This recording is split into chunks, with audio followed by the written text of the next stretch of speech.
Hello, and welcome back to another episode of Advanced Ears.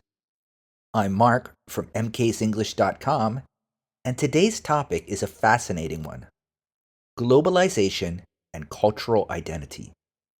Is culture being lost or shared? This is an issue you'll hear discussed in academic debates, international news, and even in advanced English exams like IELTS, TOEFL, or Cambridge. So let's dive in. Globalization refers to the increasing connection between people, countries, and economies around the world. Thanks to technology, trade, travel, and media ideas and lifestyles spread more quickly than ever before. But globalization raises a difficult question. What happens to local cultures when global influences are so strong? Do we all start to look, eat, and think the same? Or does globalization create more opportunities for cultural exchange and appreciation? So here are a few advanced words and phrases to listen out for. Homogenization, the process of making things uniform or similar. Cultural appropriation, using elements of another culture without respect or understanding. Hybrid identity, a mix of cultural influences that form a new identity. Preservation, keeping traditions, languages, and practices alive. Cosmopolitan, comfortable in many cultures, international in outlook. On one side, critics argue that globalization leads to culture homogenization. For example, American fast food chains or Hollywood movies are everywhere, which can overshadow local traditions, languages, and customs. They fear that unique cultural identities will fade.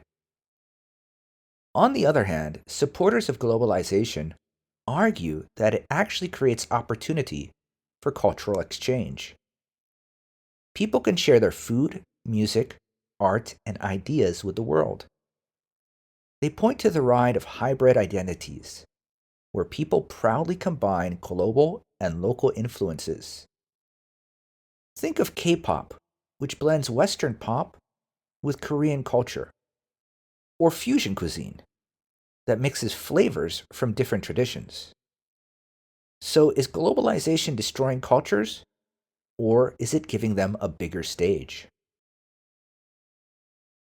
Take a moment to think about these. Do you think globalization is more likely to harm or help cultural identity? Why?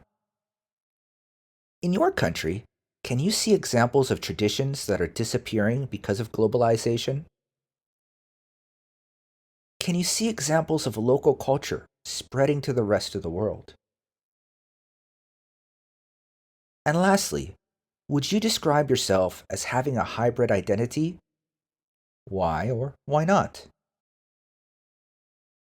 These are the kinds of complex, opinion based questions you may face in advanced exams or academic discussions. So, to summarize, globalization connects people and cultures more than ever. Some believe it causes homogenization and loss of traditions. Others see it as an opportunity for cultural exchange and new identities. The debate continues, and your perspective depends on your values and experiences. If you enjoyed today's episode and want to practice more, I'd love to help you. In my online lessons at mksenglish.com, I work with advanced learners all over the world to improve their listening, speaking, and writing for exams like IELTS, TOEFL, and Cambridge. Together, we'll develop your confidence and make sure you can handle complex ideas like globalization with clear and fluent English. Thanks for joining me today. Don't forget to review the vocabulary and try answering the reflection questions in your notebook or out loud. Until next time, keep practicing and keep learning with mksenglish.com. Bye.